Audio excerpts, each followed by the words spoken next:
안녕하세요. 주식 시마론입니다. 매일같이 공부하고 공부한 내용들이 또 쌓이고 쌓이다 보면 우리 이 시장에서 매매하는 그런 경험들이 또 함께 쌓이게 되죠. 결국 이것이 내공을 만들어 갑니다. 이 시장 조금은 답답하긴 하지만 그래도 조금씩 개선의 변화들이 나타나고 있는 현재 분위기입니다.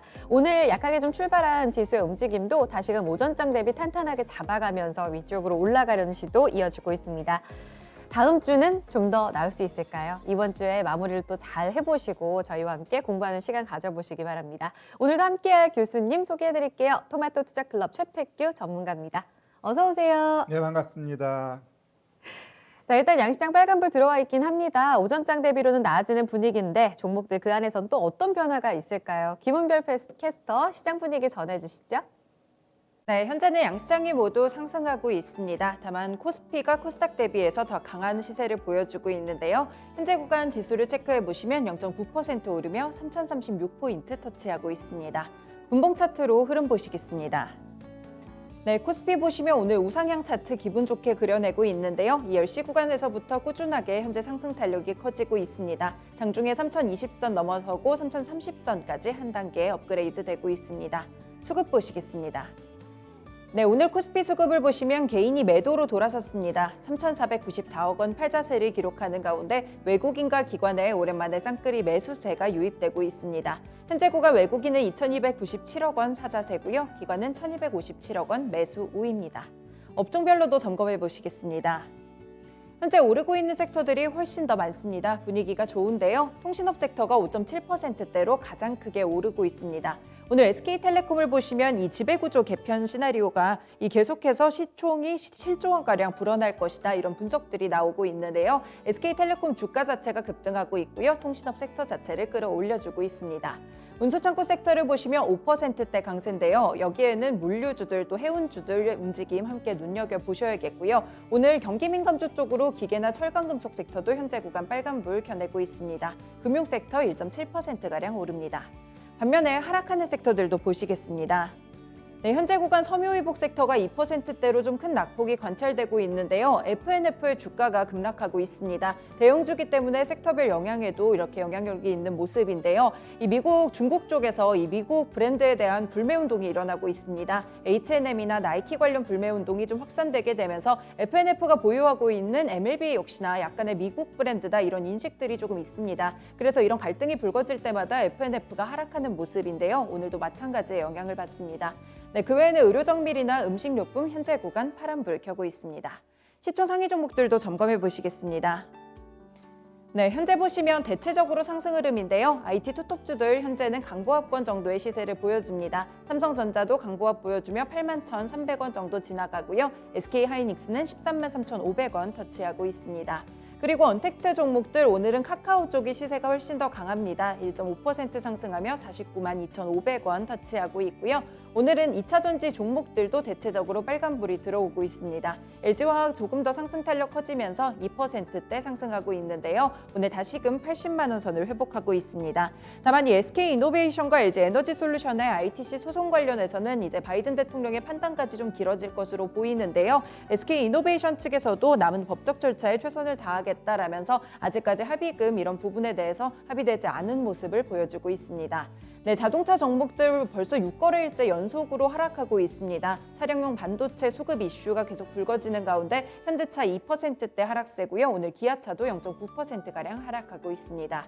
제약 바이오주들 같은 경우에는 여기 셀트리온이 1.7% 오르며 31만 3천 원 선 터치하고 있는데요. 오늘은 셀트리온 쪽에서도 레키로나주가 유럽에서 사용될 가능성이 커진다는 말이 나오고 있습니다. 이런 부분들 모멘텀으로 작용합니다. 그리고 철강 섹터 계속해서 철강 단가의 상승으로 인해서 좀 영향력을 받고 있는데요. 포스코 오늘까지 3%가량 오르고 있습니다.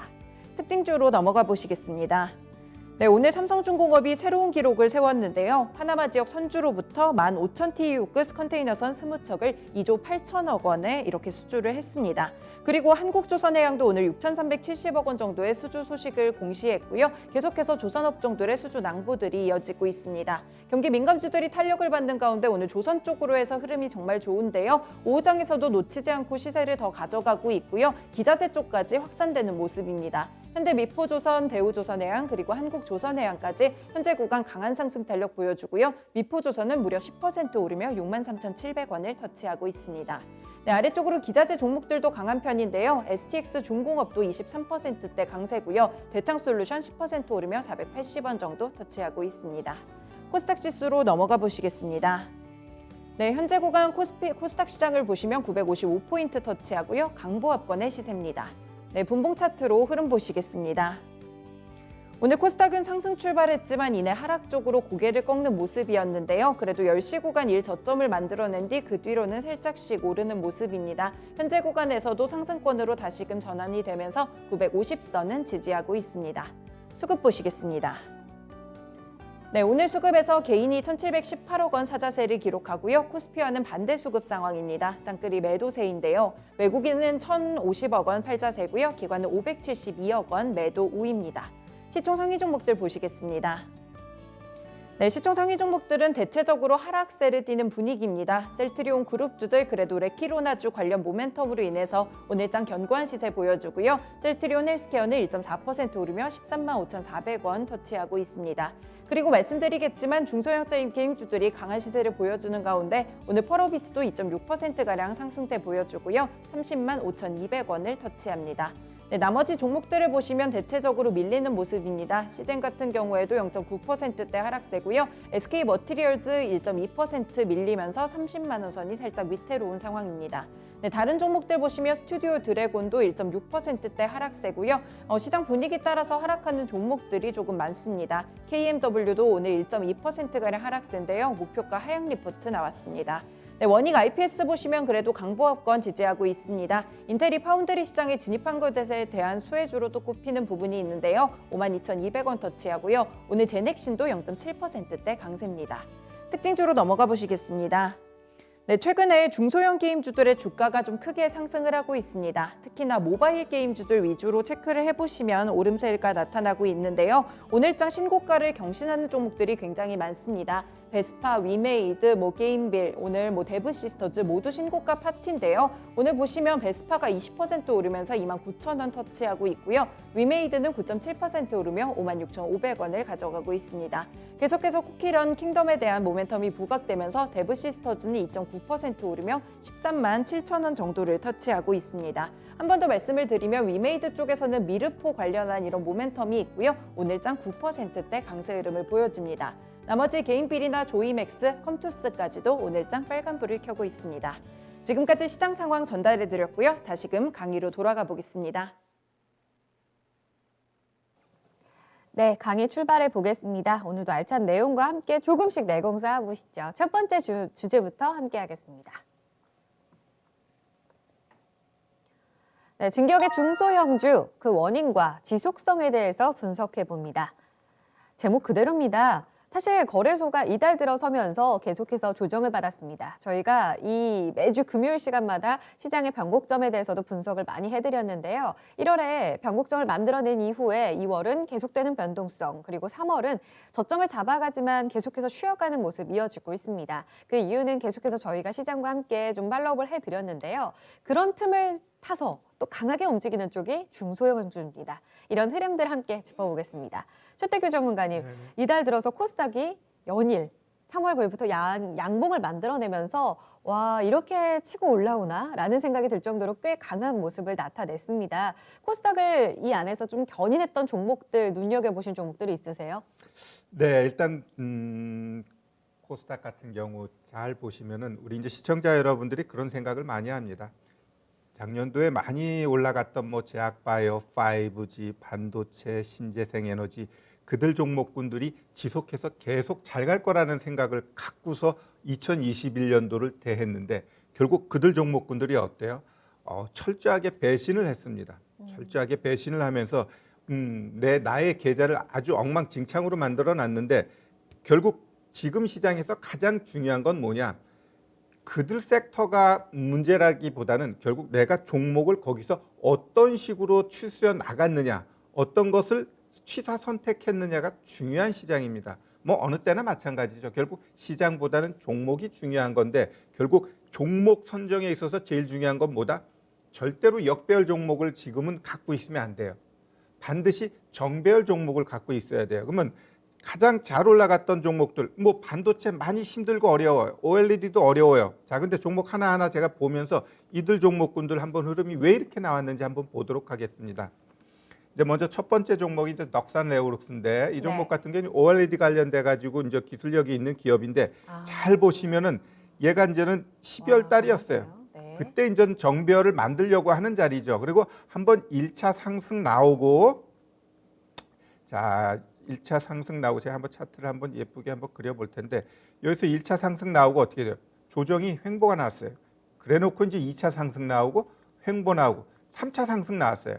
그러면 어지간하면 1차, 2차, 3차 나왔으면 거의 끝이에요. 그러면 이 종목 왜 갖고 나왔냐? 결국 시장에서 원하는 것은 이렇게 정배열을 만든 종목을 이런 눌린 구간에서 찾아야 된다라는 거죠. 네. 결국 여러분들이 갖고 있는 종목은 어때요?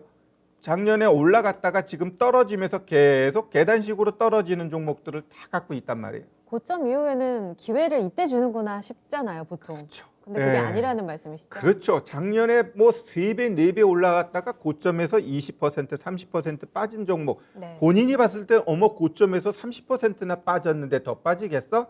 라고 하는데 결국 그러한 종목들이 지금은 더욱더 힘들게 가고 있고 그와 무관하게 자리를 만든 종목들이 결국은 간다라는 거죠. 자, 우리 또 한 종목 보겠습니다. 자, 휴대폰 부품주들 다 힘없는데 이 EM텍이라는 종목은 이어폰 관련돼 가지고 기술력이 아주 특출난 기업이에요. 그러면 이 종목도 어때요? 어찌 보면은 이때부터 이제는 다시 자리 만들어 나가는 거예요. 길게 횡보하고 네. 1차 상승하고 지금 어찌 보면 요거 반등 한번 주고 여기가 이제 2차 상승 나와 버렸는데 그럼 또 갈 거냐? 아, 이 부분에 대해서는 제가 이따 말씀드릴게요. 자, 네. 그러면 그다음 같은 종목도 한번 보면 네. 파라다이스 같은 경우는 어찌 보면은 카지노주요. 네. 가장 힘들었었죠 작년에. 그렇죠. 만나지 못하고 또 여행 못 가고. 근데 이러한 종목들이 어찌 보면은 자 이렇게 봐봐요. 이런 정배열 만들어 놓고 이 60일 이평선을 지지해 주니까 기본적인 반등이 나오잖아요. 결국은 시세를 만들어갈 때 60일 이평선을 중기적으로 계속 지지하면서 올라가느냐를 팔로우하면 되는 거예요. 전문가님? 그렇죠. 지금 시장에선 반드시 이런 종목을 갖고 가야지 네. 거꾸로 된 종목을 갖고 가면 안 된다라는 거죠. 그럼 이 차트를 한번 제가 거꾸로 한번 놓고 볼 테니까 한번 보자고요. 자, 이 종목을 역으로 한번 놓을게요. 내가 이 역으로 거꾸로 놓기 한번 보면은 네. 이렇게 추세가 깨지는 종목들이 지금 여러분들이 갖고 있다라는 거예요. 그러면 이런 종목들은 결국 이전 저점을 깨게 되면 반드시 손절을 해야 돼요. 즉 다시 이야기하면 이러한 자리 깨고 이러한 자리 깨고 이제 또 이 자리를 깨게 되면 어떻게 돼요? 반드시 비중을 줄이든지 손절을 해야 돼요. 왜? 자꾸 계단식으로 치고 내려가니까. 네. 그러니까 결국 우리 시청자 여러분들이 지금 종목을 갖고 있거나 매수를 고려한다면 정배열 상태에 있는 종목을 우리가 매수를 해야지 시장이 하락하면서 조정 줄 때 걔는 어떻게 돼요? 눌림 이후 반등이 나와요.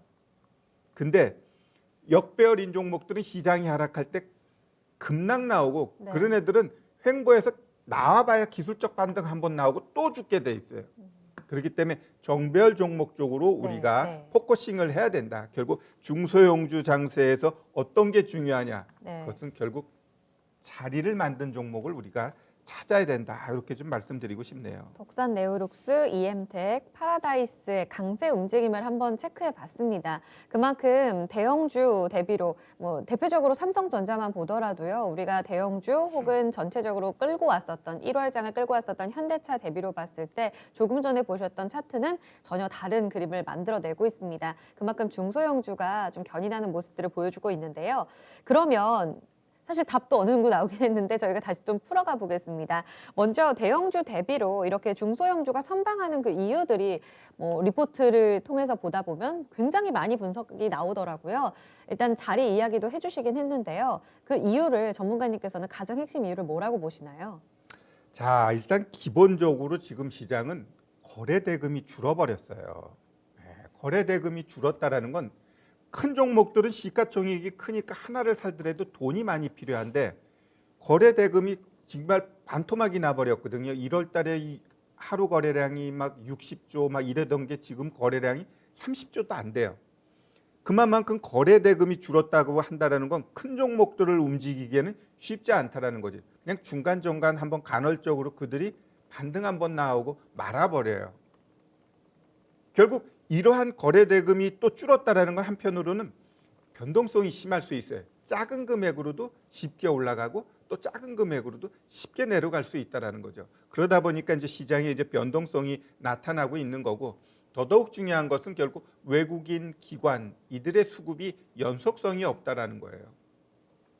외국인 같은 경우도 그 3월달 쿼드러플 위칭 데이 때 현선물 엄청나게 사고 그 다음 날 그 뭐랄까 후폭풍도 안 나왔어요. 근데 네. 그 다음 주부터 오히려 매도를 하더라고요. 아, 그럼 얘네들은 일단 시장을 위로 안 보는구나, 매매를 하는구나. 우리 이렇게 보시면 될 것 같고요. 네. 결국 우리 연기금에 대한 얘기도 많이 하는데 맞아요. 이 연기금 같은 경우 잘 보시면은 네. 작년 기준으로 네. 해가지고 자금이 883조예요.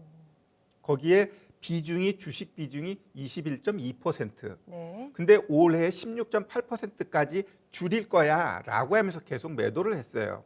오늘 연기금 이제 회의해가지고 이걸 위아래 뭐랄까 퍼센트를 높이면서 아마 한 20%까지는 만들어 놓을 것 같아요. 그러면 지금까지 팔아놓은 게 한 2%를 팔았어요. 네. 그러면은 그 기준으로 봤을 때 지금 한 19% 초반이에요. 그러면 20% 조금을 살 여력이 생겨버렸죠. 그래서 아마 살지 안 살지는 모르지만 추가적으로 강하게 매도할 가능성은 없어 보인다라고 보여져요. 네. 그렇기 때문에 일단 외국인의 연기금의 수급만이라도 좀 덜 팔면 큰 종목들이 조금은 뭐랄까 막 떨어지는 데에 있어서는 그 견인을 할 수 있겠지만 그렇다고 해가지고 이전처럼 계속해서 올라갈 수 있는 여건은 안 된다라고 좀 보셔야 될 것 같아요.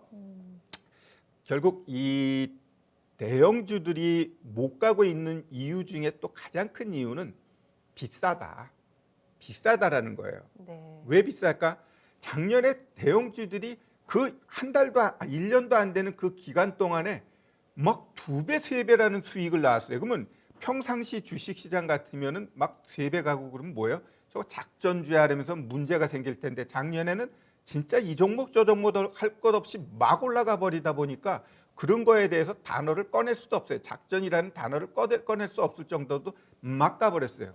그러다 보니까 큰 손들 입장에서는 진짜 주식시장에서 이렇게 단기에 크게 돈 벌 수 있는 기회가 없었죠.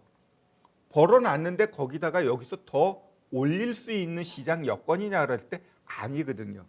그러니까 그들은 일단 힘을 비축하고 지금 개인들만 그냥 피 터져라 지금 매매하고 있는 상황이다 보니까 우리 대형주들의 움직임이 올라가기는 어렵고 결국 5월달 공매도 이러한 재개 이런 것들은 대형주들한테 분명히 부담으로 우리가 생각해야 될 것 같아요. 아, 그러면 결국 중소형주가 강한 이유는 대형주가 쉬고 있어서다. 이렇게 정리할 수도 있는 건가요?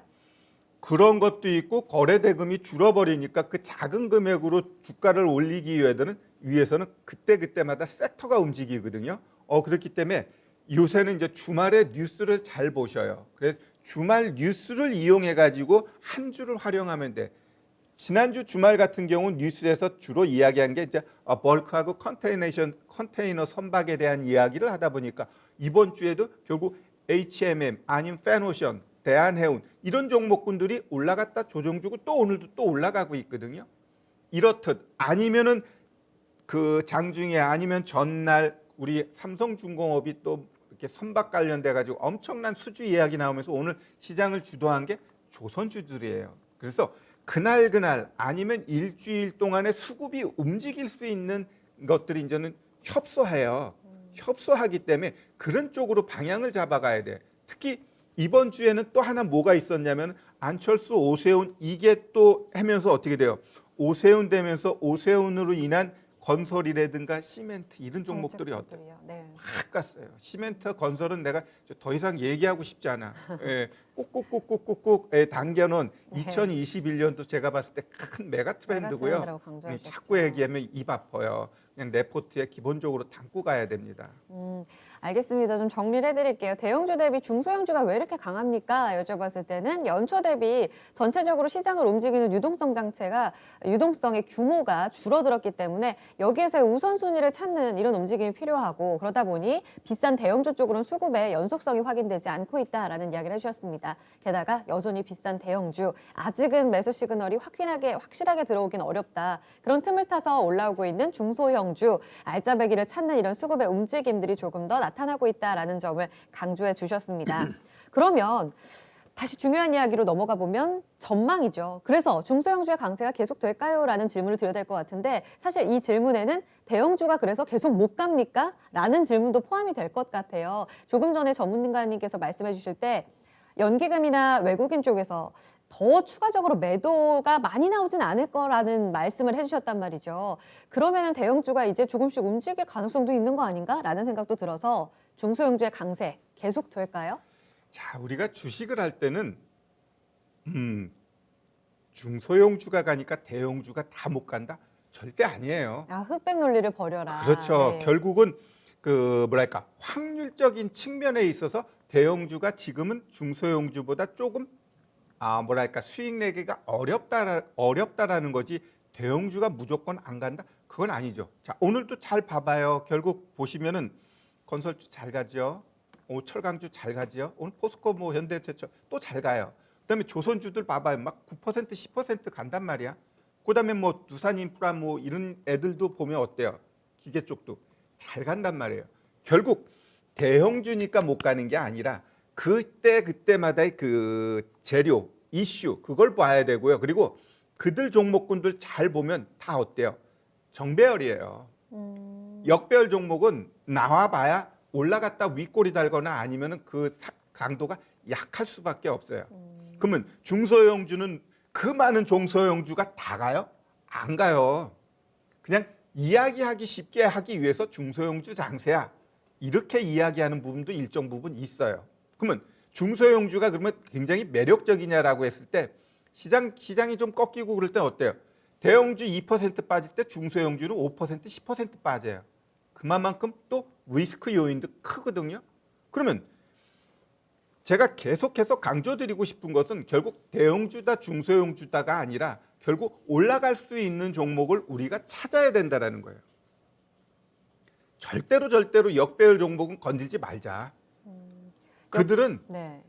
계속해서 계단식으로 떨어지는 과정에 있어요. 역배열 종목은. 그러면 역배열이 영원하냐? 아니에요. 또 그들이 또 바닥 따지고 나면은 또 정배열 만들어서 가게 돼 있어요. 그러면 그 과정이 힘들다라는 거거든요.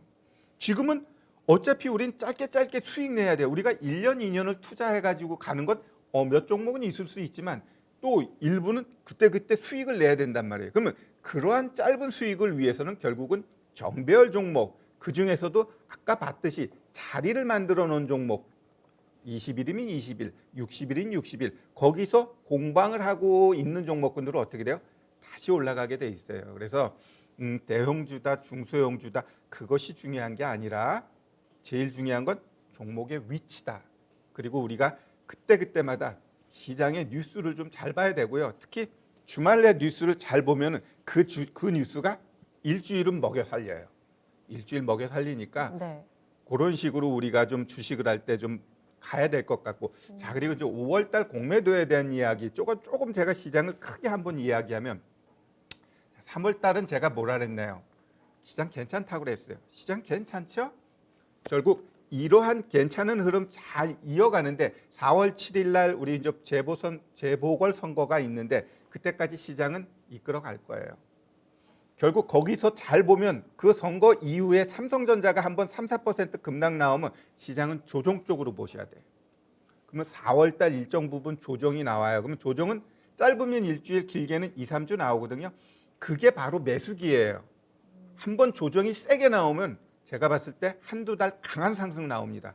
그 빌미는 결국 미국의 실적 쪽에서 방향 잡고 우리도 그 강하게 반등 나오는 거는 단기로는 급하게 내려간 종목이 한번 반등 주겠지만 결국 실적 좋은 종목들이 결국 주도해서 가게 돼 있어요.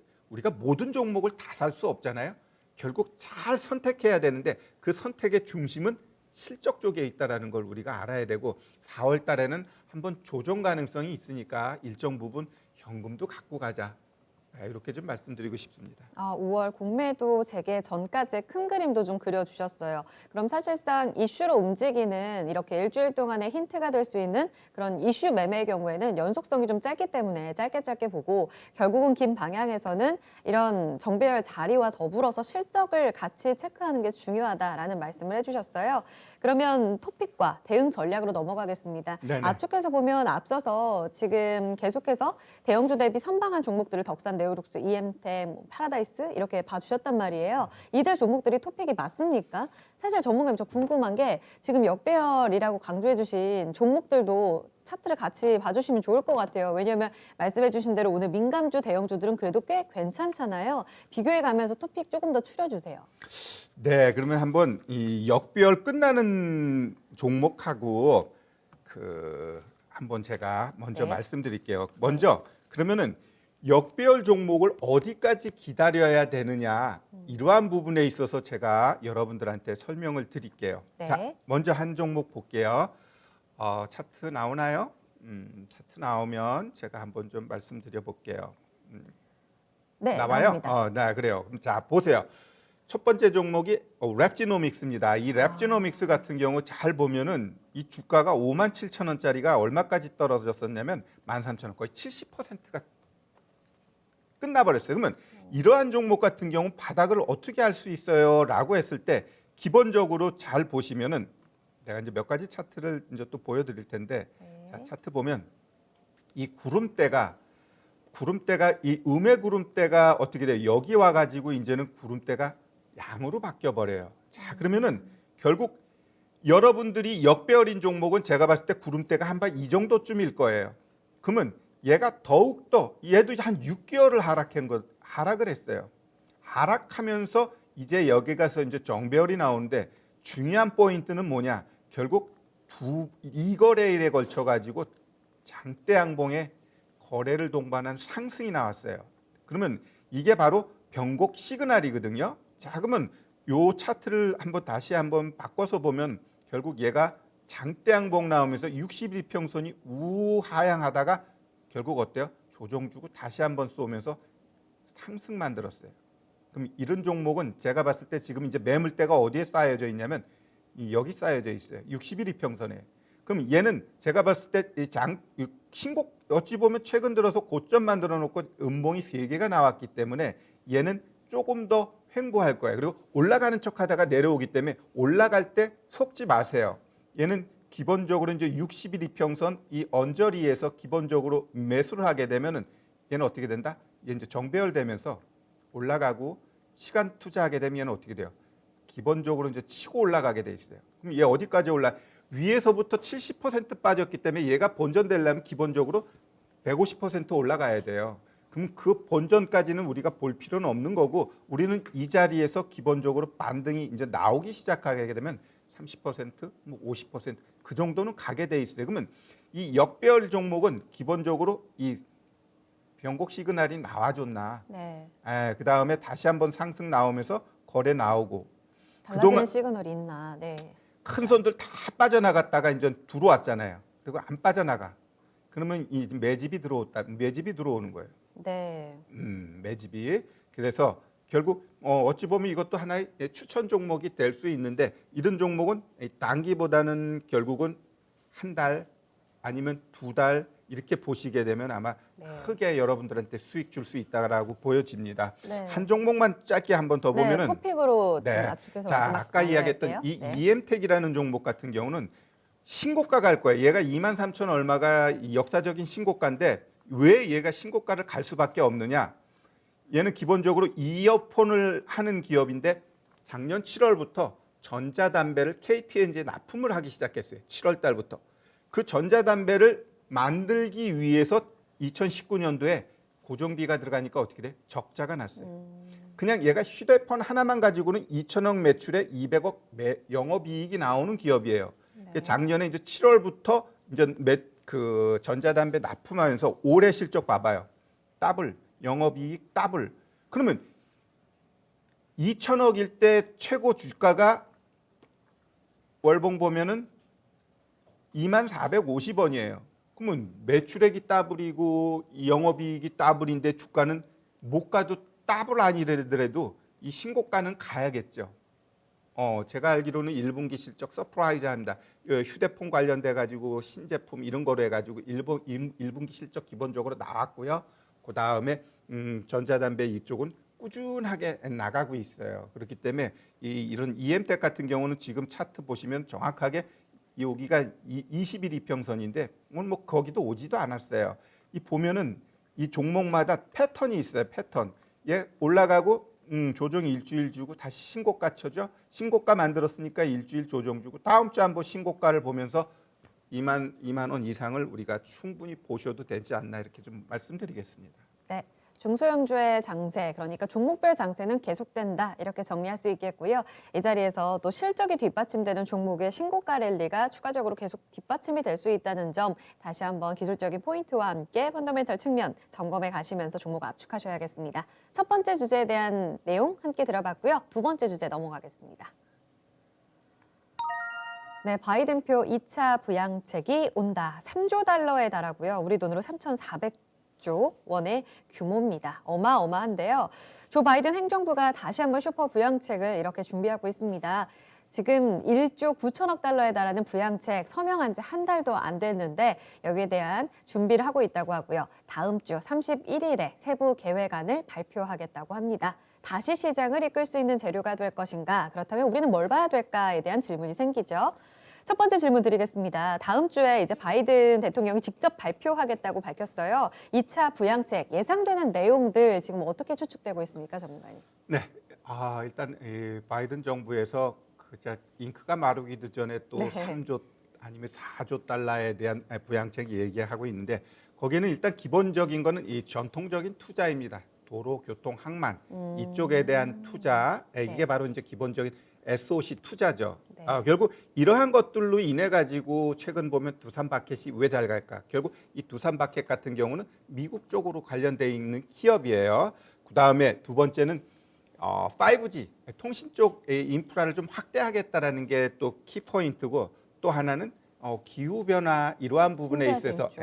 신재생 관련된 크게 이 세 개 쪽으로 해가지고 포커싱이 돼 있어요. 그래서 될지 안 될지는 몰라요. 또 뭐가 들어갈지 뭐가 빠질지는 아직 확답할 수 없습니다. 왜냐하면 이 공화당 입장에서는 지금 이 부양안에 대해서 굉장히 탐탁지 않게 생각하고 있거든요. 네. 그리고 1조 9천억 달러에 대해서도 어찌 보면 공화당 반란표가 한 표도 없었어요. 그냥 민주당 독자적으로 만들어낸 것이기 때문에 제가 봤을 때는 그렇게 쉽게 이번 인프라 투자가 이루어질 가능성은 네. 좀 없다 이렇게 좀 보여집니다. 네, 일단 세부 내용들을 좀 점검해 봤습니다. 말씀해 주신 것처럼 육상, 해상, 교통, 인적, 그러니까 물적 인프라 쪽으로 비중 굉장히 높고요. 지금 조금 전에 표와 이렇게 그림으로도 함께 나왔는데요.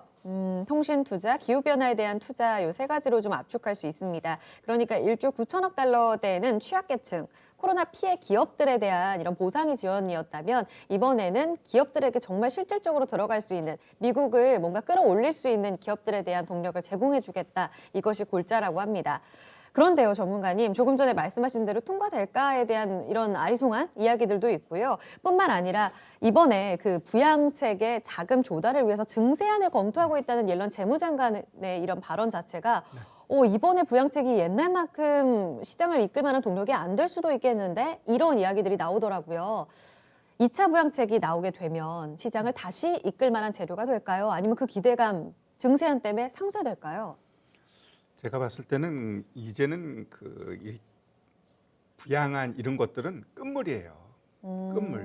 모멘텀으로서 힘을 잃었다고 그렇죠. 보세요? 하나하나 제가 이제 한번 설명드릴 텐데 일단 미국 같은 경우는 코로나 백신도 거의 싹쓸이하고 있어요. 국민들한테 어찌 보면 바이든의 제일 정책이 그 코로나로부터 해방이거든요. 그렇죠. 그랬기 때문에 이 백신이라든가 이런 것들을 아주 공격적으로 마치고 이러기 때문에 그 코로나로 인해서 가장 어찌 보면 오명국이었잖아요. 트럼프 때는. 근데 지금은 아마 그러한 부분이 이제 싹 바뀔 것 같아요. 그러면 그만큼 뭐랄까 돌아다닐 수 있고 모든 여건들이 살아나게 돼 있어요.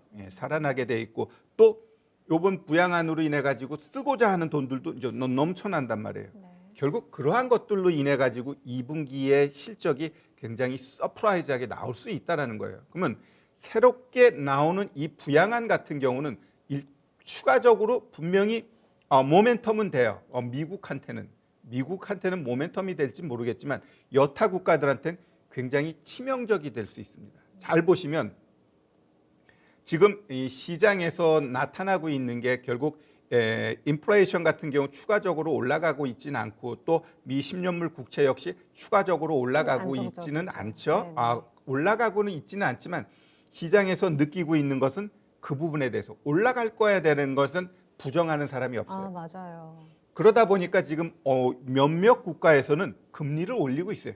터키도 올리고 왜 아르헨티나도 올리고 왜 올릴까? 결국 나의 금리하고 미국의 금리하고 차이가 벌어지지 않으면은 달러가 유출하게 돼 있어요. 부실한 나라의 국채를 아니면 부실한 나라에서 투자를 하느니 안전한 미국 국채 금리 좋은 그쪽으로 돈이 나가게 돼 있거든요. 그렇기 때문에 울며 겨자 먹기식으로 금리를 올리는 거예요.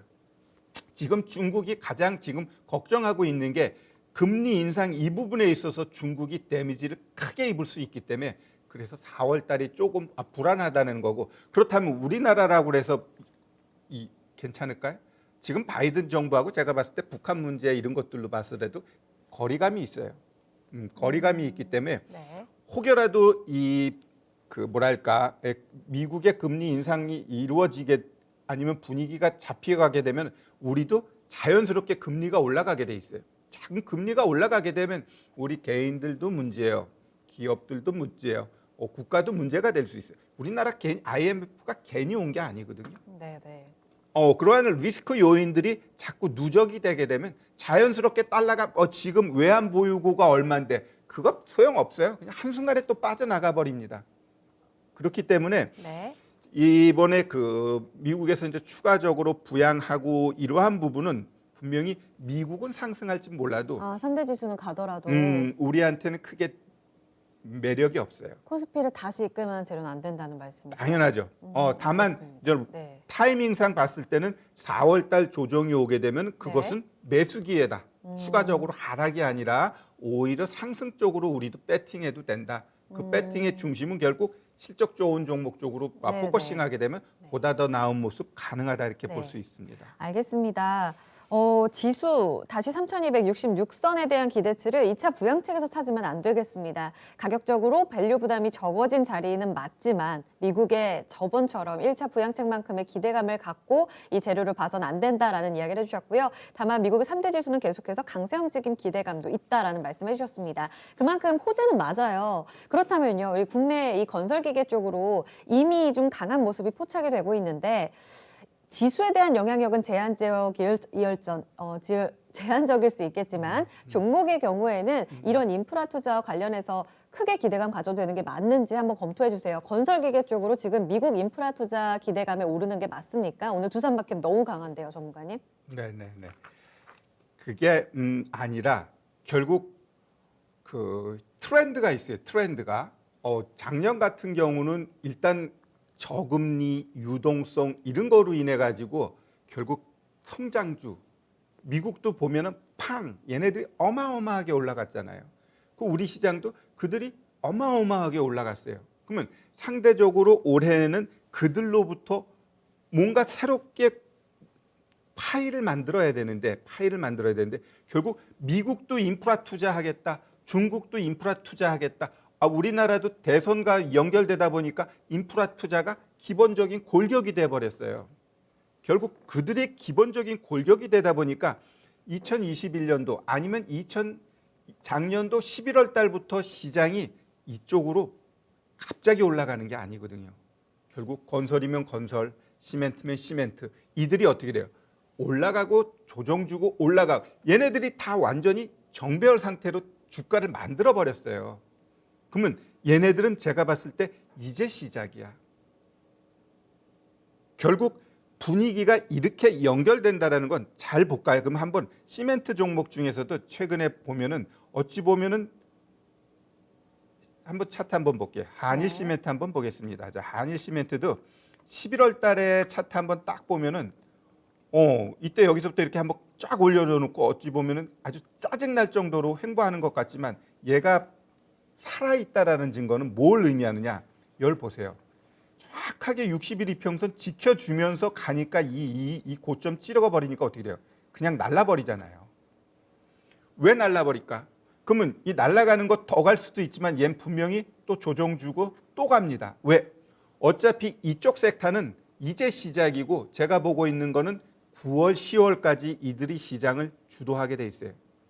그럼 이들 종목을 잘 봐요. 잘 가는 시멘트 종목, 조금 늦게 가는 시멘트 종목, 그걸 순환하면서 매매하면 돼요.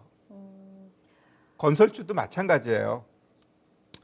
뭐 많은 종목이 있지만 제가 그냥 한 종목만 좀 이야기를 하면 네. 일단 이 종목 같은 경우도 그 오세훈하고 걸려버리다 보니까 이게 급등급등 나와버렸는데 자, 이 종목은 어찌 보면은 이러한 자리에서 그냥 어찌 보면 반복 매매는 됐지만 어때 시세가 빵 터지고 장대 음봉 3개 나왔죠. 이건 버려야 돼요. 이제 조정 주고 다시 봐야 돼.